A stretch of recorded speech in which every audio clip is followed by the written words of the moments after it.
大家好，我是乔乔妈。今天我们来做自制椒盐。我们用常见的6种调料来做出香气浓郁的椒盐。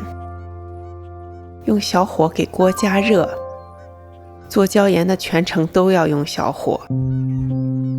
加入花椒和黑胡椒，小火慢慢炒香。椒盐从字面上看，你就知道这里面一定有花椒和盐。但真正好吃的椒盐不是只有花椒和盐。我自己在家做椒盐有2个原因。第一，北美许多超市买不到现成的椒盐。第二，市售的椒盐由于存放时间很久，许多香味都散发掉了，其品质根本不能和我们自己在家做的椒盐相提并论。因此，做椒盐最好是现做现用，不宜长期储存。略微闻到花椒的香味之后，就可以加小茴香了。简单煸炒几下，让花椒、黑胡椒和小茴香的香味融合。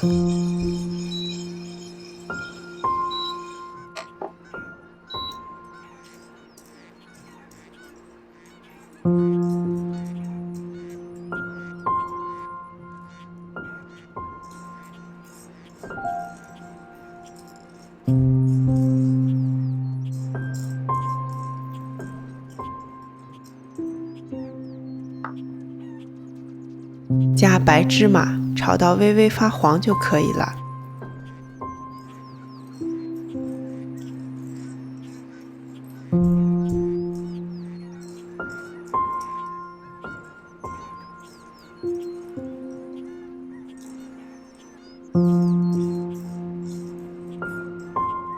加盐。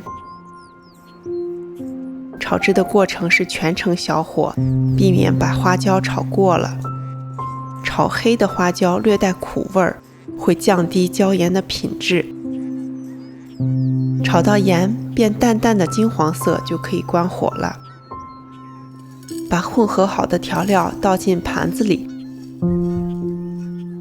加一点鸡精调味儿，彻底晾凉。之后倒进蒜臼子里研磨成细粉末。椒盐是许多四川菜中常见的调料，特别适合做油炸食物的蘸料。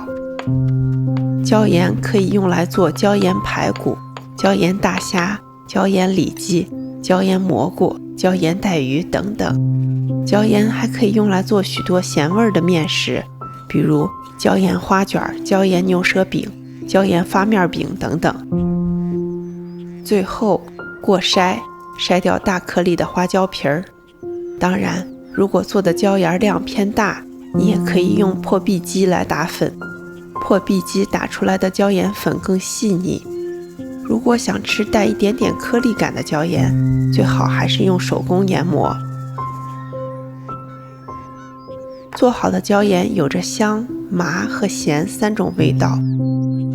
自制椒盐的香气可谓十分浓郁迷人。自己在家做椒盐3分钟就做好了，因此没必要一次做太多，现做现用味道最好。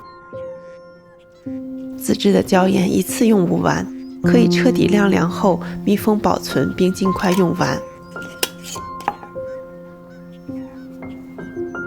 好了，今天的视频就分享到这里，欢迎您点赞、订阅和分享。我是乔乔妈，我们下期见。